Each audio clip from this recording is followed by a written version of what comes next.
Sí, estaba por arriba. Bueno, quisiera presentar a Percio Badilla. Él tiene un magíster en sociología y también ha realizado muchas iniciativas dentro de la universidad con muchas empresas, una de ellas comunidades de aprendizaje, por el cual es renombradamente conocido dentro del ámbito. Aplausos por favor.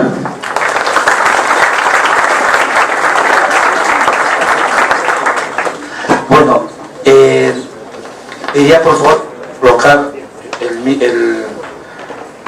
este que estaba colocado ya. Bueno, primeramente me verá impresionado por la convocatoria, ¿no?, de esta organización para un tema tan importante. La profesora Marta y yo trabajamos juntos, tema de proyectos, y la verdad es que hemos hecho un excelente trabajo en la Facultad de Gestión, y creo que ella ya ha adelantado un poquito porque ella sí es certificada en PMBOK, ¿no? Entonces ella maneja muy bien la herramienta. Mi tarea más es ver el vínculo entre PMBOK y lo que viene a ser proyectos de desarrollo, que es un tema más social, ¿no? Uno podría decir, yo quiero hacer una obra, un edificio, un polideportivo, y el PMBOK puede ser una excelente herramienta para construir el polideportivo. Los pasos, las pautas, las áreas que deben hacer cargo, los riesgos, muy bien planteado para implementar una obra física.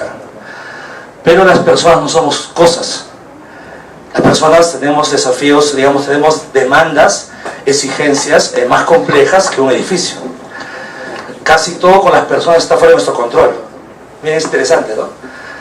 Todas las obras que hacemos, en principio, las obras de ingeniería, por ejemplo, por más grandes que sean, el tren eléctrico, por ejemplo, ¿ah?, en principio, con un buen PMBOK no debería haber ningún... No había... Este es mío, ¿no? ¿Sí? Sí, muy bien. No debería haber ningún aspecto de, digamos, ¿cuál podría ser el riesgo en una obra como el tren eléctrico, ¿no? Se han calculado los costos, los tiempos, el PMBOK te ayuda a calcular de manera clara todo ese esfuerzo, ¿no es cierto? Entonces, en principio, el PMBOK debería reducir mucho la incertidumbre de lo que implica implementar la obra, porque es una obra de ingeniería, digamos, ¿no? Pongo un ejemplo. Y por lo tanto, ¿por qué razón, la pregunta, se atrasa tanto una obra? ¿No? He visto, por ejemplo, cuando estaba yendo a Cusco, 2 años la obra que conecta la carretera de Cusco con la ciudad, 2 años parada. ¿Por qué? Encontraron un tema de corrupción, de malos manejos, paran la obra. Eso no está en el PMBOK. Puede ser un riesgo, decir, actos de corrupción, pero ¿cómo calculas eso? No debería haber eso, ¿no es cierto? Entonces ahí aparece un tema que es importante, que son las personas. Los proyectos de desarrollo, en principio, su objetivo no es la obra física construida como objetivo. O sea, en alguien que entra a proyectos de desarrollo, la obra física es el medio. Pongamos nuevamente el tren eléctrico, el metropolitano. ¿Cuál es la finalidad? Por ejemplo, un proyecto PMBOK podría ser algo así como sistema de transporte funcionando o transportando a la gente. Ese es el objetivo. En un proyecto de desarrollo no sería ese el objetivo. El objetivo sería como se ve en la televisión, cuando hubo el usuario 1 millón, creo que era del metropolitano, que se ve en la mañana noticias, todas las noticias estaban justamente con el pata del municipio de Lima. Llega el usuario sale del tren, ¿no? Sale, y los periodistas se acercan con el del municipio: señor, lo felicitamos, usted es el usuario 1 millón, tiene su regalo, no sé cuántos pasajes le dieron, el hombre contento, las fotos, no sé qué más le hicieron, toda una fiesta. Y el periodista le pregunta, ¿no? Señor, ¿cuánto se demoraba antes de este sistema de transporte? ¿Cómo se demoraba usted en llegar a su vivienda de transporte, de su casa a su trabajo? Bueno, yo me demoraba aproximadamente 2 horas. ¿Ahora cómo se demora? 20 minutos. ¿No? Algo así era más o menos la diferencia. ¿Y qué hace con el tiempo que ahora ha ahorrado? Lo dedico a mi familia. Yo hubiera dicho lo dedico a dormir, porque eso hubiera sido lo lógico. Pero en un proyecto de desarrollo humano, donde las personas son el fin, tú tienes que poner eso como objetivo. Es decir, tu objetivo final no es el sistema de transporte funcionando, sino es los beneficios que el sistema trae a la gente. ¿Cómo redactarlo? Ese es el desafío. yo puedo tratarlo de varias formas, pero tienes que medir ese beneficio en la persona. Tú puedes medir la calidad de la obra, y de hecho la ingeniería se encarga de medir la calidad de la obra, si está bien construido. Inclusive, ustedes saben que el profesor Villarán ha encontrado varios errores en el Metropolitano. Por ejemplo, un error que ha encontrado en la obra es que las personas con discapacidad no pueden pasar en algunas partes, porque está muy chiquito para pasar. Por ejemplo, ese detalle, que no es cualquier detalle. Y así de eso a pasto. Por eso pidió ampliar el presupuesto para hacer todas las dimensiones de la obra.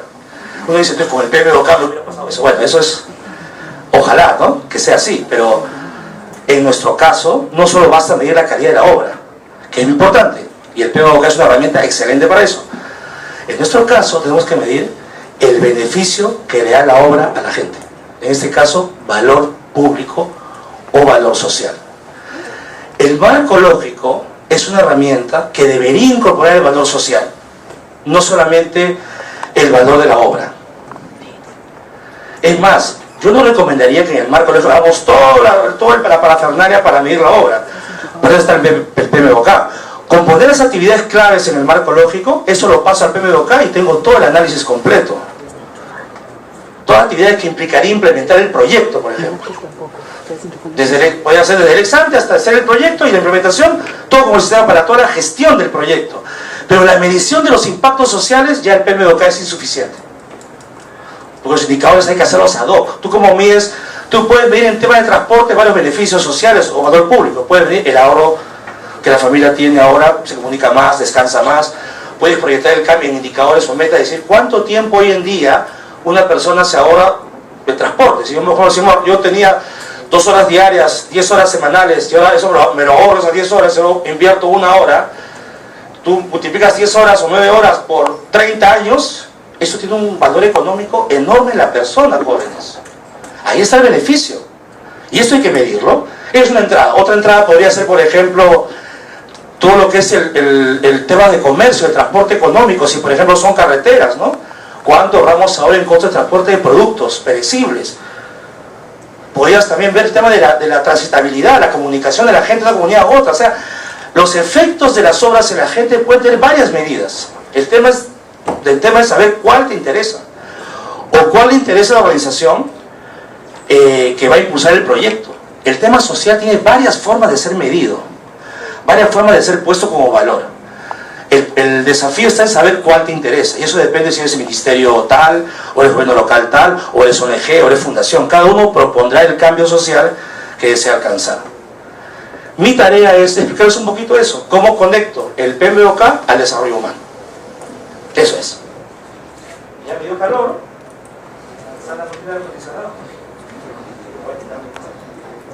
A ver.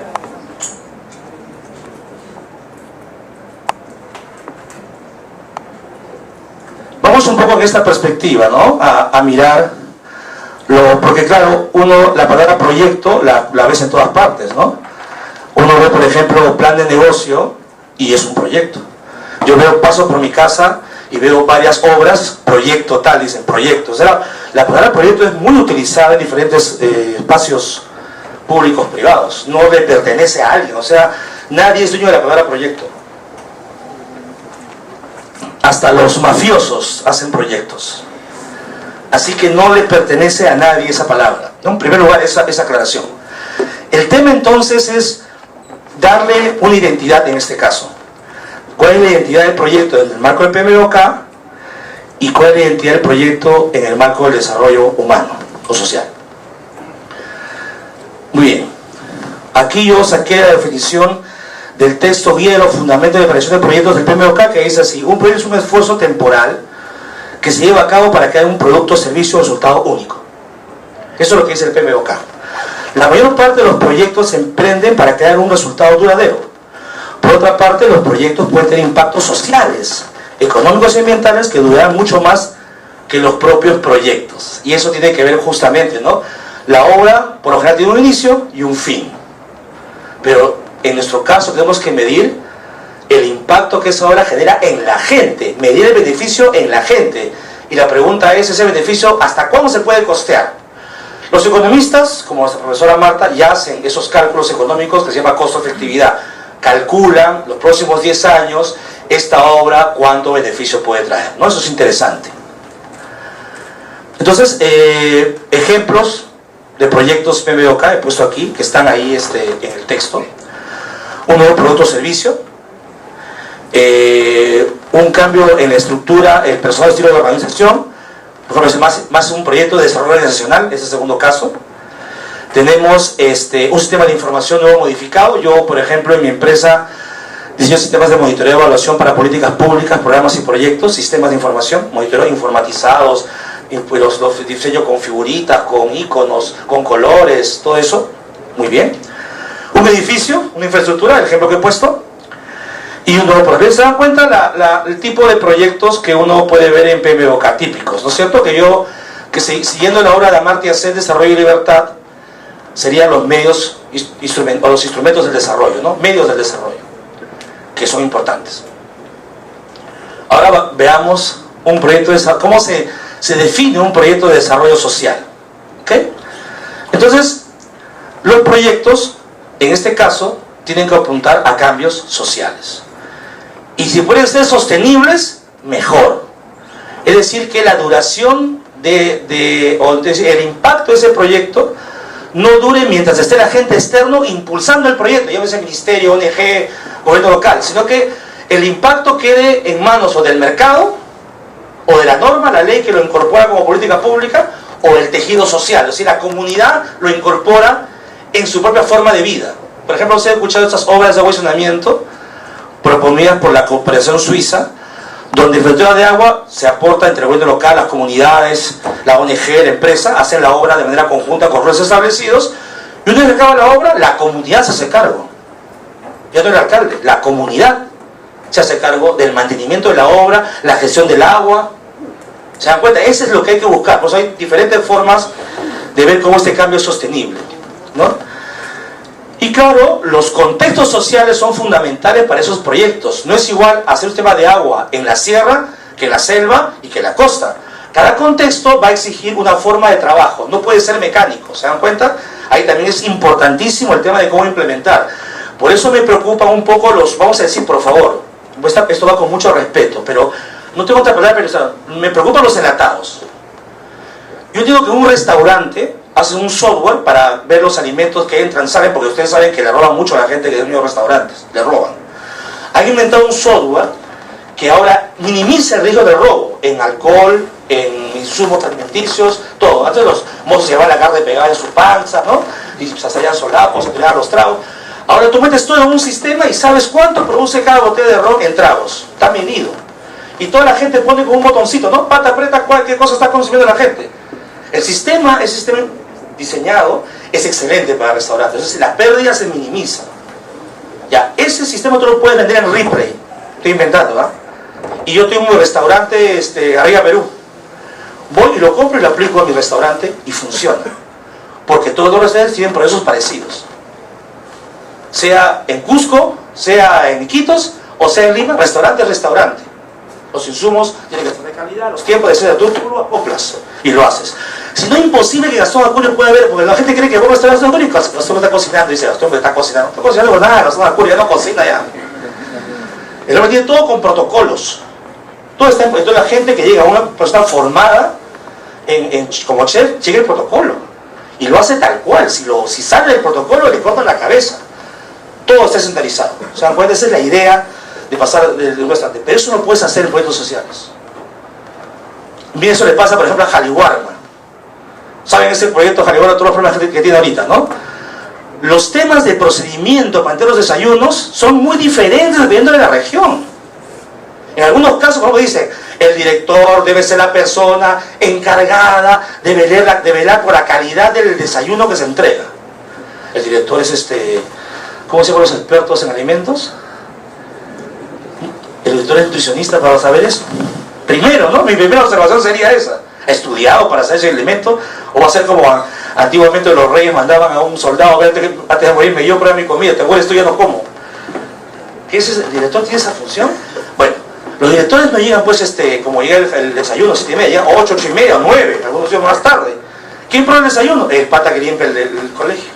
Él es el que recibe el desayuno. Y en otro sí, el director es en Lima, tan 7:30 marcaba tarjeta. En la selva, de repente llegan a las 10, porque en la selva la cosa es más... No puedes tú aplicar un protocolo igual en todas las regiones. Por ejemplo, hay regiones donde ya hay desayunos escolares, ya existen. Las mineras han puesto, por ejemplo, muy buenos programas de desayuno escolar. ¿Qué hace Jaliwarma? Y repetir, porque el profesor lo dice. O sea, cada contexto en proyectos de desarrollo humano tiene que ver con los momentos históricos, las culturas, que un diagnóstico de proyecto social tiene que ser incorporados.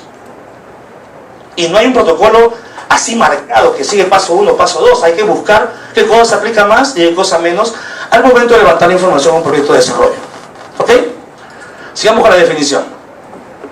En nuestro caso, no estamos hablando de, como el caso de PMBOK, miren acá. Miren esos ejemplos, ¿no? En este caso, por ejemplo, de este tipo de productos muy buenos e importantes, yo no requiero marcos teóricos de las ciencias sociales. En cambio, si voy a hablar de niños en edad escolar, nutrición, yo requiero una teoría para explicar cuándo un niño es nutrido o no nutrido. Una teoría de las ciencias de la salud, para poder justificar un proyecto y decir a qué niño les doy y a qué niño les doy. Jaliwarma, ¿qué ha hecho, por ejemplo? Ya no tiene esa variable, dice todos los niños tienen derecho. Y eso requiere una teoría detrás. ¿Por qué razón Jaliwarma, a diferencia de Prona, no va a los niños de extrema pobreza? Le da a todos los niños por igual. Por eso niños gorditos que reciben doble desayuno, niños delgaditos que reciben igual desayuno. Jaliwarma no tiene un componente nutricional. O sea, no está viendo el tema de exclusión, no, todos por igual. Porque no tiene cómo trabajar el tema de a quién le da o quién no le da desayuno. ¿Cómo hace eso? Porque además se lo trae preparado el desayuno. No sé, con el Prona que entregaba los insumos para que cada colegio lo haga o familia lo prepare. Es diferente. El protocolo que hace Jaliwarma lo lleva preparado a través de un tercero. Entonces tiene que ser para todos por igual. Esa idea de darle a todos por igual requiere una justificación teórica. ¿Por qué usted lo hace así, no hace como Prona? ¿Para qué? Para que el Estado legitime la inversión. ¿Se dan cuenta? En el caso de proyectos de desarrollo humano, siempre tenemos, por ejemplo, si un proyecto, ¿no? Ustedes han escuchado, ahora que está, lamentablemente, vamos viendo muchas noticias de feminicidio. ¿Han visto? La tragedia. El Ministerio de la Mujer tiene los CEMS, Centros de Emergencia Mujer, que un PMBOK puede perfectamente administrar un CEM, gestionar un CEM. Pero para fundamentar un proyecto contra el feminicidio, o un proyecto que defienda los derechos de la mujer, tú no puedes usar el PMBOK a secas. Requieres un marco teórico, en este caso el enfoque de género, para entender la desigualdad que existe entre varones y mujeres, los roles que asumen, y por qué la violencia es así o de otra manera. Sin teoría no se pueden explicar los problemas sociales. Es un llamado a la conciencia de los ingenieros e ingenieras que están presentes acá. Ingenieros e ingenieras. La vida humana, la vida social, no son solamente la obra física. Yo sé que ustedes admiran mucho eso y es una cosa que llama la atención políticamente y culturalmente. En esa obra física hay gente. Y esa gente requiere ser primero pensada antes que la obra física. Por ejemplo, si yo hago un salón de clase como este, yo debo pensar, ¿quiénes van a estar acá sentados? ¿Quiénes van a estudiar acá? ¿Son gente de qué zonas? ¿Qué costumbres? ¿Van a estar cómodos? ¿Van a estar incómodos? Hay un autor que se llama Bernardo Klissner, me gusta mucho, y Amartya Sen también, donde tiene un libro que se llama Primero la gente. Cualquier cosa que el Estado invierta, primero hay que pensar en la gente. Y para entender el comportamiento humano requerimos teoría social. Sin teoría social no hay cómo entender los proyectos. Lo que dice ahí en la definición de discurso de desarrollo es eso. Un discurso es un marco teórico con capacidad para explicar los fenómenos sociales que van a ser resueltos con las obras. Por ejemplo, yo enseño monitoreo de evaluación mucho y hago sistemas de monitoreo a entidades públicas y privadas. Yo antes de hacer el sistema, con el sistema software y explicar cómo funciona, primero hay una teoría detrás. La gestión del conocimiento. La gestión del conocimiento para mí es la teoría que es fundamenta y explica por qué es importante un sistema de información. Yo no enseño que hay monitoreo, que es importante, no enseño así. Pero yo digo la importancia de la información en la gestión social, en la gestión política, en la gestión pública. Es lo primero que yo enseño. Y luego podemos hablar de indicadores y toda la parte técnica. Para mí es lo más importante en proyectos de desarrollo humano orientado a las personas, es el marco teórico. Sin marco teórico no hay capacidad para hacer un buen diagnóstico, jóvenes. No hay forma. La teoría es fundamental. Si es salud, educación, empleo, derechos, todo requiere teorías detrás. La investigación académica es fundamental ahí. Y diría no solamente eso, sino la mirada interdisciplinaria. Entonces yo digo, equipos de ingenieros, sociólogos, antropólogos, psicólogos, economistas, porque los problemas son complejos. Una sola ciencia no lo puede ver. Por eso que siempre critico a las OPIs, que son las oficinas que aprueban proyectos de inversión pública en los gobiernos locales. Las OPIs, un ingeniero, 2 ingenieros, 3 ingenieros, entonces un economista, 2 economistas, no hay sociólogos, antropólogos, no hay psicólogos, porque todos son obras. La ley lo establece así además. Entonces son obras fragmentadas, atomizadas, y el MEF saca un estudio que dice que el 70% de inversión del SNIP es obra física, cemento y ladrillo. Impactos no se saben. Como siempre digo, aplica el enfoque STLS. ¿Cuál es ese enfoque? Solo Dios lo sabe, hermano. No sé qué pasa con los impactos de los proyectos. Todos aplican ese enfoque en los proyectos. Porque no están mirando a las personas, están mirando el parque, la pista, la vereda, el transporte, el segundo piso. No están mirando a la gente. Y un proyecto de desarrollo humano necesita mirar a la gente y requiere, por lo tanto, un marco teórico. Y, en este caso, en el caso del marco, el contexto político, público y social, los que estamos trabajando en ministerios, gobiernos locales, ONGs, fundaciones, somos servidores. Trabajamos para otros. Trabajamos para otros, no para nosotros. O sea, hay una característica importante en ese contexto de proyectos de desarrollo humano, que los que estamos trabajando tenemos que militar con el tema. Si yo trabajo para el tema de infancia, yo estoy ahí porque me motivan los niños, no el sueldo. El sueldo es importante, por supuesto, pero la razón central ahí son los derechos de los niños. Si estoy en el tema de mujeres, me interesa mucho el derecho de la mujer, y estoy ahí no por las obras que voy a hacer para la mujer, sino que me interesan los derechos de la mujer. Los que estamos trabajando en temas sociales, tenemos primero que militar en el tema, tener una motivación. En el tema, por ejemplo, de lucro, hay un tema que es un desafío grande para las empresas. Los trabajadores, los colaboradores de una empresa, trabajan para una persona que es dueño de una empresa. Y ahí el tema es cómo los motivo para trabajar en beneficio de mi familia, de mi empresa. Porque, el salario no motiva, ustedes saben. El salario no motiva. Con el salario no se motiva, pues, cometer un error gravísimo si tú metes el salario de manera mecánica para que trabaje mejor para ti, así no es. Es el propio trabajo, la forma como tratan tus colaboradores. Lo que ha hecho WOM, por ejemplo, cómo va a generar una revolución en el conocimiento del talento humano para motivar y comprometerlo con la empresa. En el caso de proyectos sociales, no debería haber eso, porque por naturaleza, quien trabaja en un proyecto social debe militar en el tema. Miren, por ejemplo, este proyecto de Enseña Perú. Hoy día justo vi, el sábado salió en Somos, Comercio, me parece Enseña Perú. Increíble. Gente que sale de la universidad, que puede tener un puesto de trabajo buenísimo, deja el puesto y se va a trabajar en enseñar a niños de zonas alejadas del país 2 años sin salario. Enseña Perú es un excelente ejemplo de lo que quiero decir. Es cierto, Lingacho es un joven en conflicto con la ley, no es un delincuente. Ok. ¿Por qué hago esta diferencia? Solamente para decir que, ¿se dan cuenta? Mi objetivo no es la obra física. Pero de hecho, estos proyectos, muchos de ellos requieren obras físicas. El último, cárceles, por ejemplo.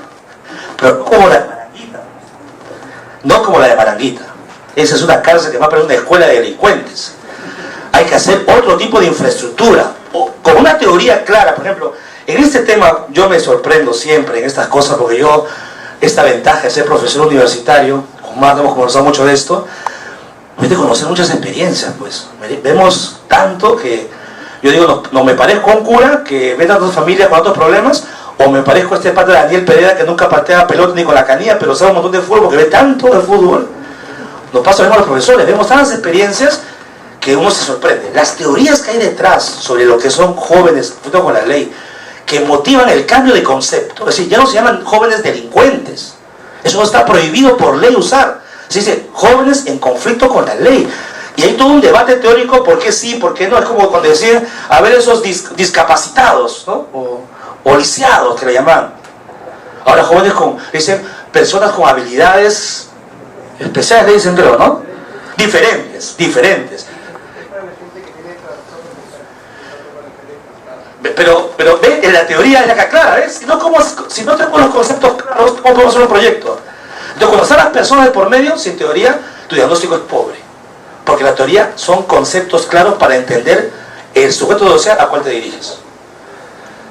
Esa es un poco la idea. Articular el PMOK, todo el tema de la gestión de una obra física, un medio, un servicio, articularlo al tema social. que sea parte de un solo marco lógico y no de dos marcos lógicos. Lo que pasa en muchos proyectos de infraestructura, el proyecto de infraestructura con marco lógico y el proyecto social con marco, eso es un error. Hay que hacer un solo sistema, donde esté articulado esos temas a temas de servicios, bienes, infraestructura, etcétera, etcétera. Ahora, eso no es, esto de aquí, esa articulación, no es automática. Hay que ir construyéndola desde el diagnóstico. Quiero, como algo terminar para... Hasta ahora tengo... ¿Cuál es mi plazo, por favor? Yo a veces hablo y me emociono, ¿ah? ¿A qué hora termino? ¿Dónde estamos organizadores del PMBOK? ¿Dónde están? No hay ni uno, me han abandonado. Hasta las 7:30 es... Oh, Marta, ¿sabes hasta qué hora debo hablar? Mi querida amiga.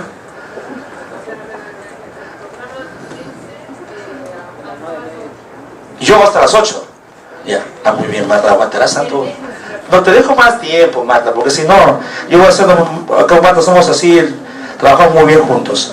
Bien, entonces, a ver, para articular las dos dimensiones, se articula desde el diagnóstico, jóvenes. Por ejemplo, en el caso de cohesionamiento, yo tengo el problema de agua para todos. El problema sería personas que no acceden a sistemas de agua potable. Mi objetivo sería sistema de agua potable instalado. ¿No es cierto? Ese sería el objetivo. Es una obra. PMBOK está perfecto. Cómo empieza la obra, cómo tenemos a entregar la obra, los riegos, todo, ¡pum! Y entregan la obra. Pero, ¿qué ha pasado como para todos? Han entregado la obra, efectivamente, Alan García ha inaugurado y todo lindo, y el agua solo llega 2 horas en promedio al día. ¿Qué hace la gente cuando el agua llega 2 horas diarias? La almacena. La almacena. Cuando uno almacena el agua, ¿qué riesgo puede pasar, jóvenes? Y a veces unánime, el dengue. Bueno, en Lima ha aparecido el dengue otra vez con fuerza. ¿Por qué? Porque no han incorporado el tema social desde el diagnóstico. Es decir, todo proyecto, pongo este caso, pero el caso de Varilla depende del tema. En este caso, no articularon al tema de los hábitos saludables. No lo articularon. Solo lo dejaron con, digamos, sin PMBOK fue, pero pongamos con PMBOK, sistema de agua instalado. Y no pusieron el objetivo social, que requería también una serie de actividades para que la gente sepa mantener el agua, cuidar el agua, lavarse las manos, servir el agua. Todos esos temas están fuera de la obra física, son otros temas. Y requieren también su plan operativo, sus especialistas, sus métodos para poder implementarlo y la gente lo puede apropiar. La medición del sistema de agua es una forma de indicadores estándar para medir una obra de calidad. La medición de hábitos saludables son otros indicadores diferentes.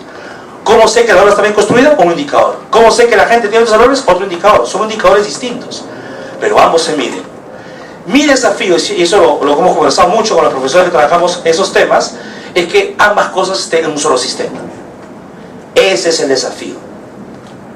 Que no esté por un lado la obra y por otro lado lo social. Que sean parte de un solo sistema.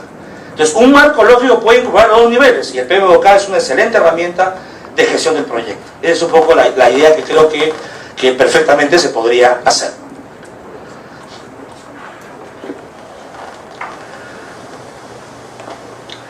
Bueno, ya he dicho, ¿no? ¿Qué diferencia se observa entre los dos proyectos, ¿no?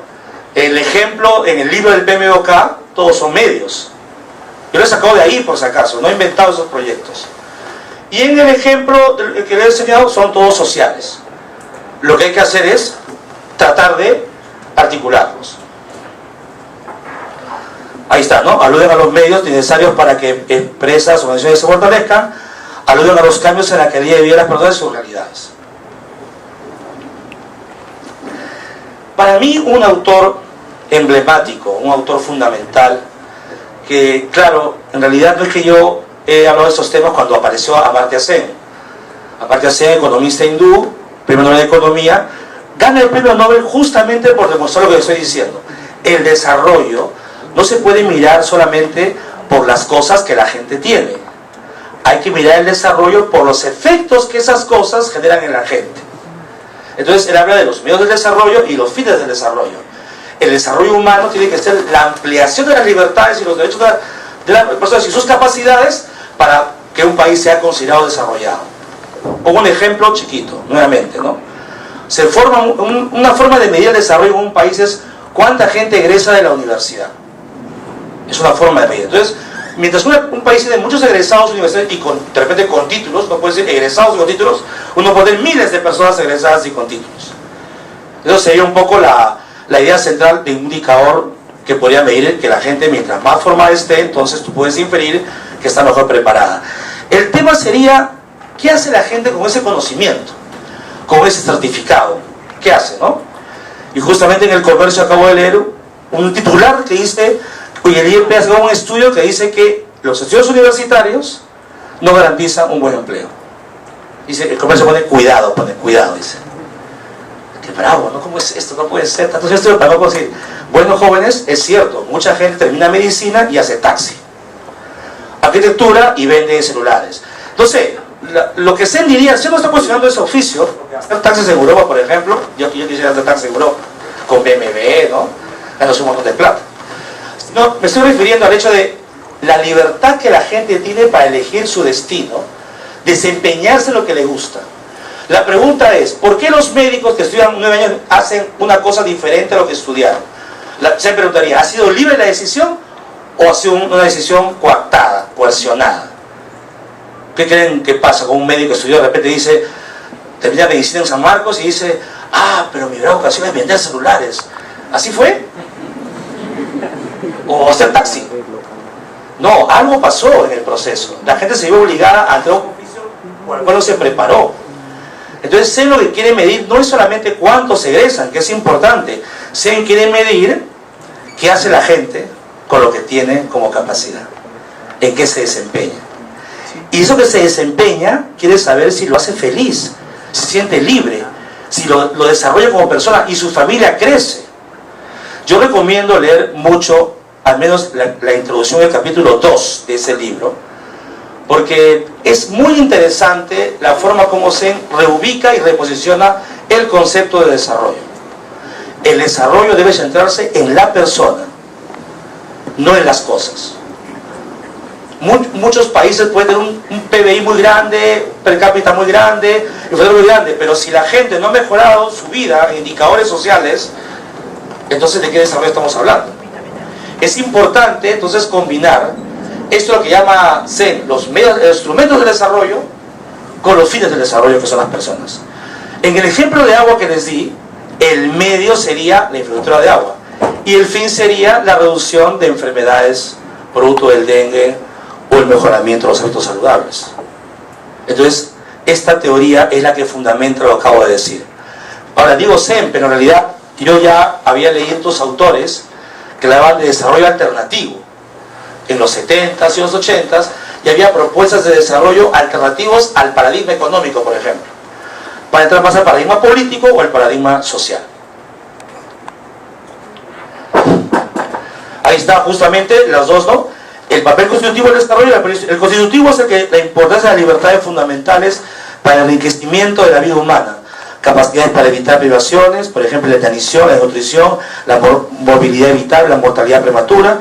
Y papel instrumental, por su parte, se refiere a la forma en que contribuyen los diferentes tipos de derechos y oportunidades a expandir la libertad del hombre en general y por lo tanto a fomentar el desarrollo. Esas dos dimensiones están acá. ¿Se dan cuenta? O sea, yo me estoy diciendo, porque qué importante la teoría en este caso, ¿no? La teoría me permite ordenar un pensamiento y explicar un modelo a ustedes. El PMBOK para mí se mueve en la parte de los medios principalmente. El desafío es articularlo a la parte de los cambios. Que no se vea solamente como objetos, cosas. Tenemos que ver cómo el PMBOK es una excelente herramienta para orientar y ordenar mejor el tipo de cambios al cual los aspiramos. Son cambios sociales, el desarrollo humano. Bueno, esto ya es un poco lo que he tratado de decir. Acá está el marco lógico. La idea es que en el marco lógico se expresen esas dos dimensiones, ¿no? Entonces yo tengo una teoría, un enfoque de desarrollo que interpreta una realidad social. Entonces yo ya tengo más o menos una manera de armar mi proyecto, el problema que he identificado, los objetivos que espero conseguir y las estrategias de acción, que es un concepto que creo que no me puedo aventurar, le pido a Marta que lo conteste, que no sé si me queda muy claro que está así en el PMBOK. Porque una cosa son actividades y otra cosa diferente para mí son estrategias. A ver, si ustedes Ustedes conocen a ese señor que ayudó a Humala a ganar las elecciones, Fabre, ese apellido, ¿no? Y salvó el pellejo a Susana Villarán, ¿no? Ese es un estratega de la política. Él aconsejó a Humala del pueblo rojo al pueblo blanco y de alguna manera ayudó estratégicamente a mejorar la imagen de Humala a la meta de ganar las elecciones, y ganó las elecciones. Y también ayudó mucho a Susana Villarán a evitar que pues ¿cómo se dice? La desalojen, iba a decir, pero la desafueren, algo así, ¿no? La revoquen. Muy bien, esa es la palabra. Entonces, Fabre pues no es una persona que diga, bueno, la actividad uno es esta, la actividad otro capacita, asesora.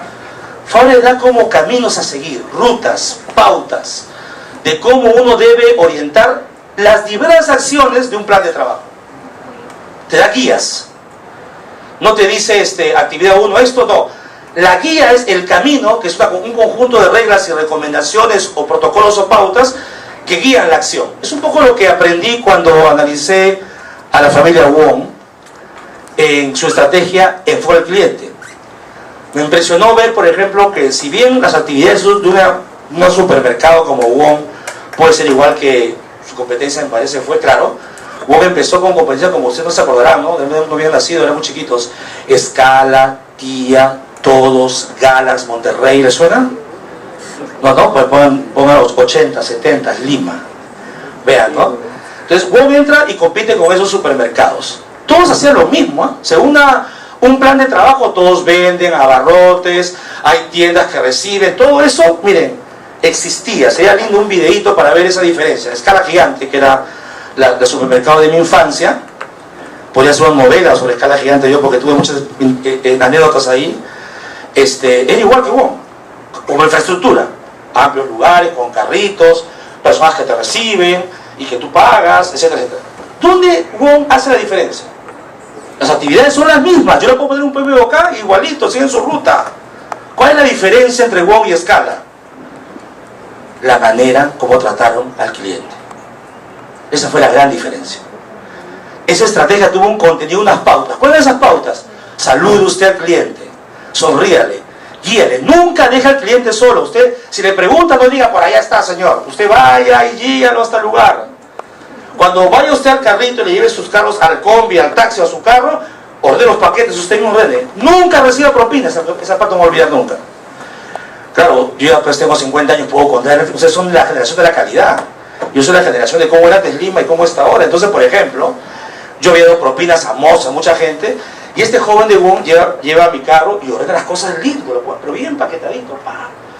Y yo me sentí, pues, nunca me había sentido bien tratado, y le saqué mi billetera y le quise dar una propina. Y el joven me dijo, señor, así me dijo, muchas gracias, no se preocupe, muchas gracias.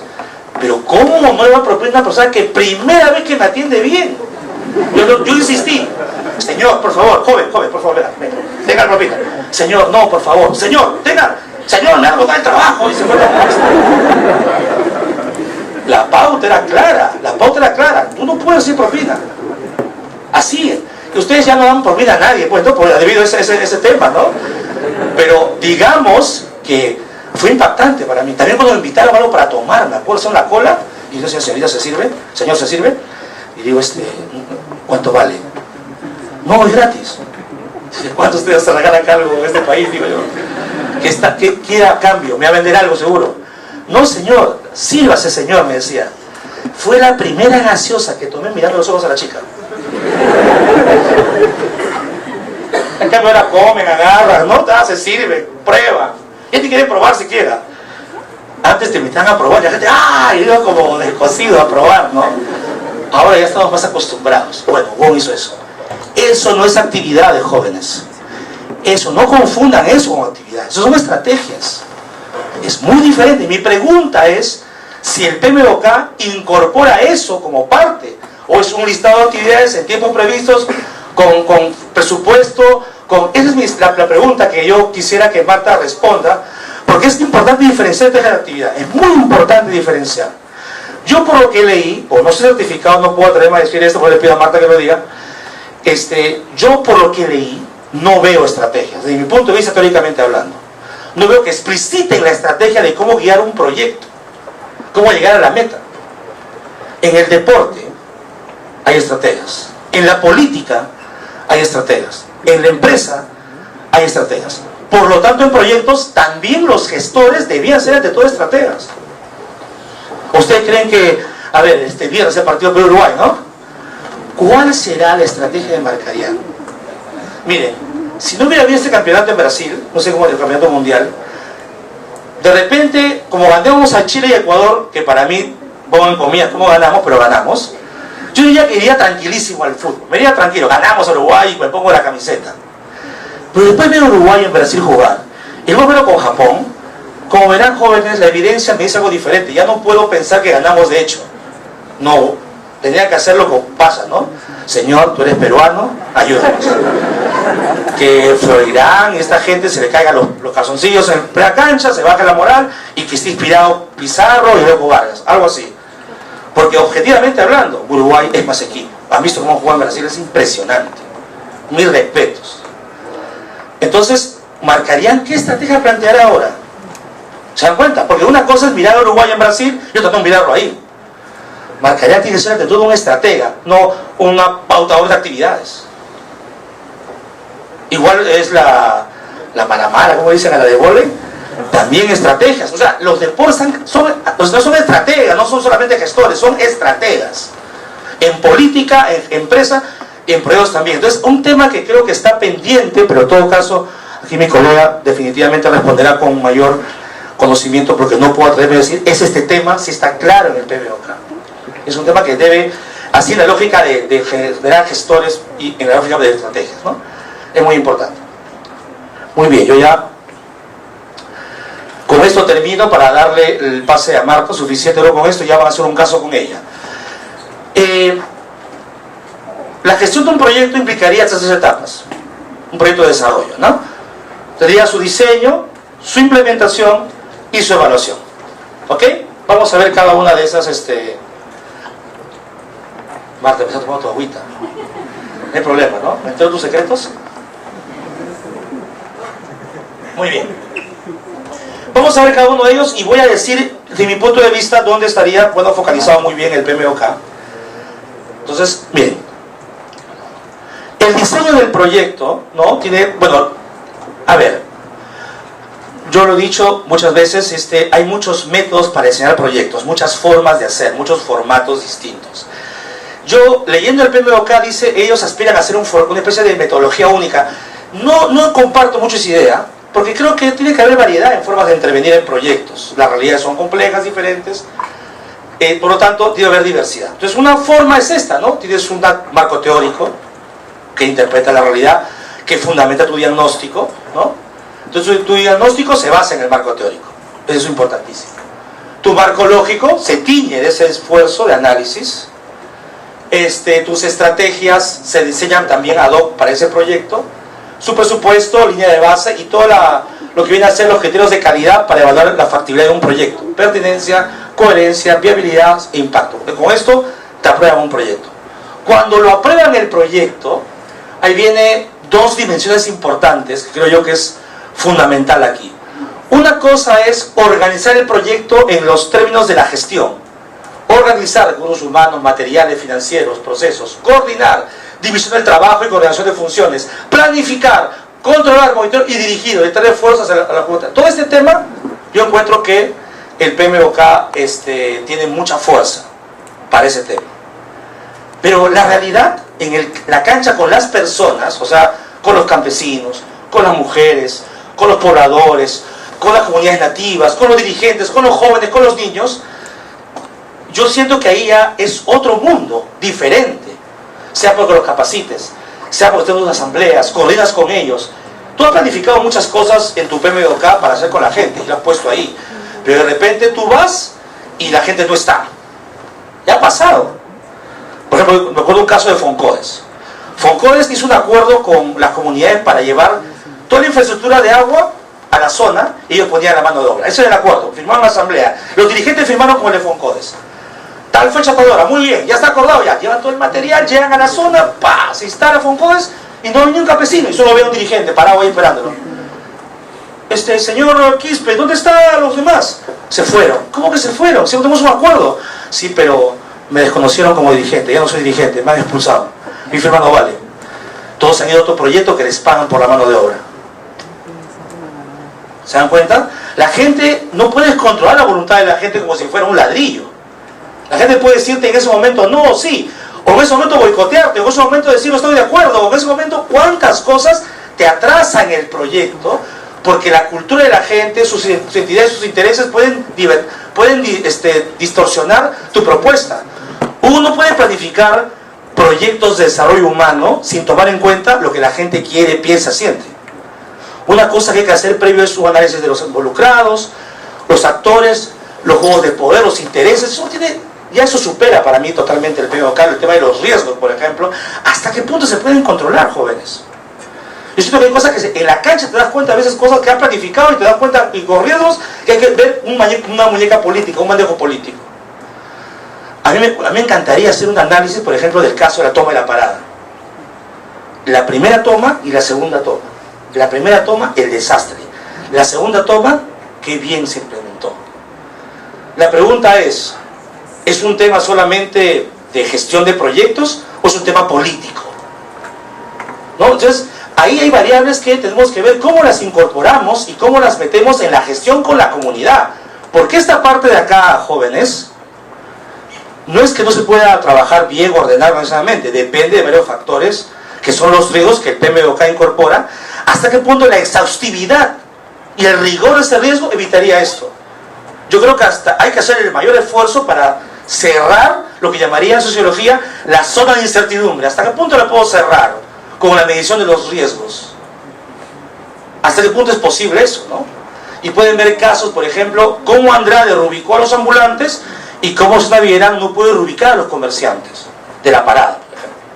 Ver qué hizo Andrade que no hizo Susana y viceversa. Yo creo que una variable que al menos yo trato de identificar más es la variable del consenso político. Cuando hay consenso político, ese es un factor que ayuda enormemente a este campo. Cuando el consenso político es débil, este campo es de una enorme incertidumbre. Yo digo, los políticos deben aplanar los Andes, siempre pongo esa metáfora. El político, el alcalde, el que tiene autoridad política debe tratar de que el acuerdo político entre las fuerzas en pugna llegue a un consenso. Por ejemplo, estas mesas de negociación por la inversión minera que hay, por ejemplo, ahorita en Moquegua, en el caso de la empresa minera Quellaveco, su presidente regional de Moquegua ha sentado a todos los actores. Yo digo la mesa de San Martín. San Martín es el alcalde, el presidente de Moquegua, y está Perro, Pericote y Gato como San Martín, ¿verdad?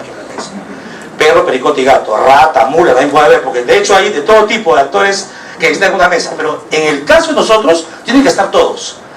Y esa negociación política va a ser la clave para que aquí se puedan votar todas las obras.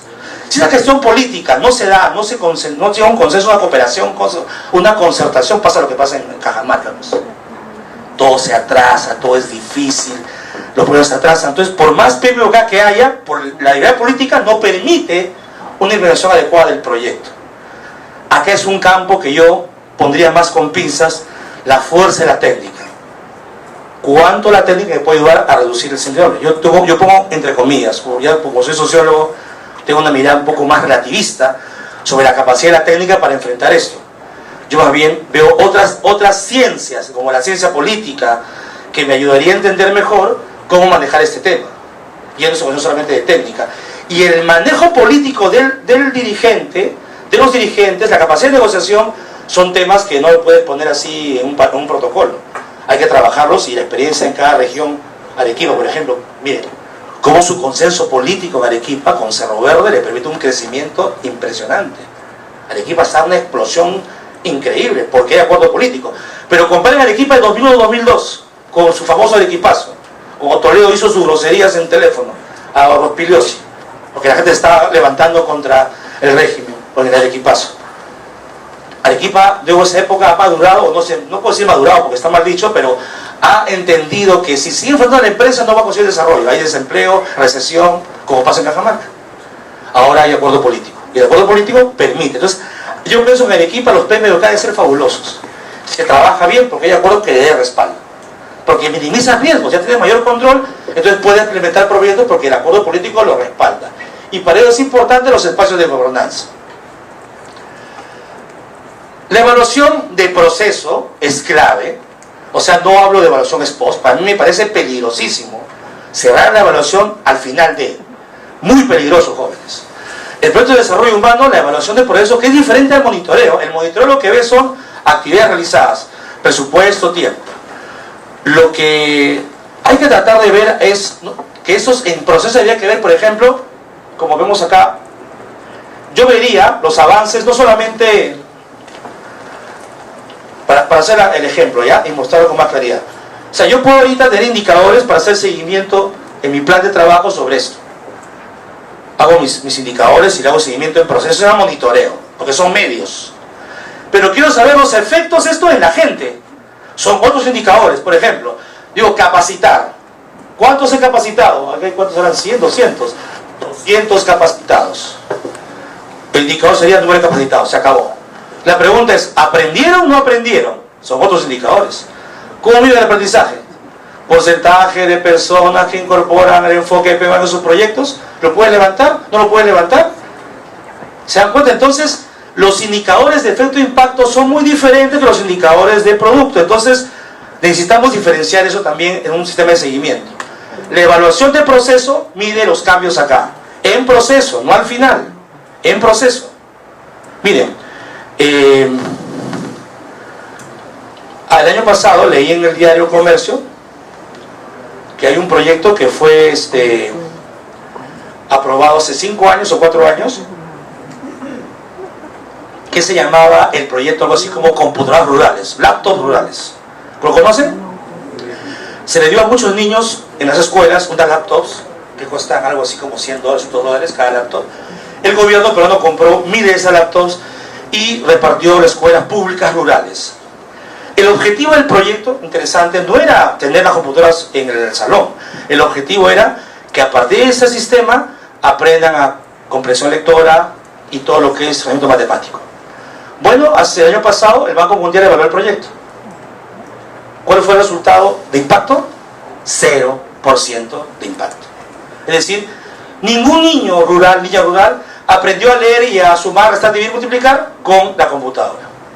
A lo más el desarrollo, algo así como cognitivo, de mover el mouse, de bajar información, pero no ayudó al tema fundamental del aprendizaje de los niños.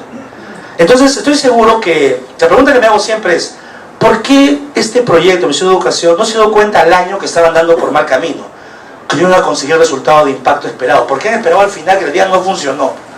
¿Se puede imaginar que esta racionalidad la pongo en una empresa privada con fines de lucro? Que después de la inversión, todo el esfuerzo, diga al final, ¿quebraste? ¿Y no prever eso? ¿Se puede imaginar eso, jóvenes? ¿Por qué no aplicar esa lógica al mundo de proyectos de desarrollo social? ¿Por qué no decir al gestor del proyecto, señor, prevea, si vemos que vamos por el camino, rectifique? No espere que al final, cuando lo evalúen, sea el proyecto de impacto. Ah, gracias. ¿Qué le pasa? Bueno, lecciones aprendidas. Es muy cómodo, ¿no? Lecciones aprendidas, es muy cómodo. Necesitamos algo que nos permita decir que estamos yendo ya por mal camino, en proceso, y no tirar la plata. No botar la plata, no decir, bueno, con la plata pública de todos, de nadie, no pasa nada. No, hay que evitar que eso pase. Por eso que es importante que la evaluación sea de proceso y no solamente sea ex post. Las de proceso mejoran la implementación, las ex post mejoran futuros diseños. Y aquí termino. Tengo la impresión que tenemos en el PMBOK una excelente herramienta en la primera parte del proyecto. Ahí está la cosa bastante bien armada. Es un método importante que hay que reconocer, hay que aplicar, hay que fomentar y difundir. Pero en el campo de la ejecución, por más análisis de riesgo que haya, por favor, no se confíen de eso solamente. Hay otras variables y factores que tienen que estar presentes, desde, por ejemplo, quién está gerenciando el proyecto. ¿Quién va a ser el gerente? ¿Ustedes creen que las capacidades del gerente la va a suplir una herramienta? Por favor, ni lo imaginen. La herramienta no garantiza, o sea, la herramienta no es inteligente a nadie, por favor. La herramienta es una gran ayuda, pero no le da la capacidad a alguien. Ayuda, pero no le da la capacidad. Depende de a quién le hace la responsabilidad. Yo siempre digo, quien va a gerenciar un proyecto o a tener un cargo político, tiene que pasar, en el caso del campo público, al menos digo así, por su test de la tolerancia a la frustración. ¿Ustedes lo escucharon o no? Lo hacen, ¿ah? Se lo aplican para los guachimanes, le aplican. Porque claro, tú tienes que pasar muchos problemas, tienes que aguantarte la cólera cuando alguien te trata mal. En proyectos hay mucha frustración en la implementación, porque la gente no quiere, porque la autoridad no quiere, porque esta variable, porque parece la otra, y uno tiene que desesperarse y quiere patear el tablero. Cuando es empresa, tu capacidad de poder para decir es más alta. Cuando es entidad pública, tu capacidad de poder puede ser limitada. Por ejemplo, imagínense, ayer salió las cosas que decía el ministro del Interior de comprar para regular su oficina, ha decidido gastar 200.000 y pico soles para no su oficina. Por ejemplo, ayer salió la noticia de eso. Ahora le generó un problema, ministro, tiene que hablar sobre eso, y tenía que hacer un montón de cosas, ha postergado porque tiene que hablar con los periodistas. Claro, tiene que defenderse porque quien está en el campo político está siempre bombardeado de la mirada pública. Quien gerencia un proyecto de desarrollo social tiene que tomar en cuenta que hay muchas variables que aparecen y que hay que tener capacidad de resolver. Por eso siempre digo, yo creo que acá tengo unos técnicos de primer nivel. El político tiene que tratar de que esto se apacigüe, dedicar su tiempo a esto, no a esto.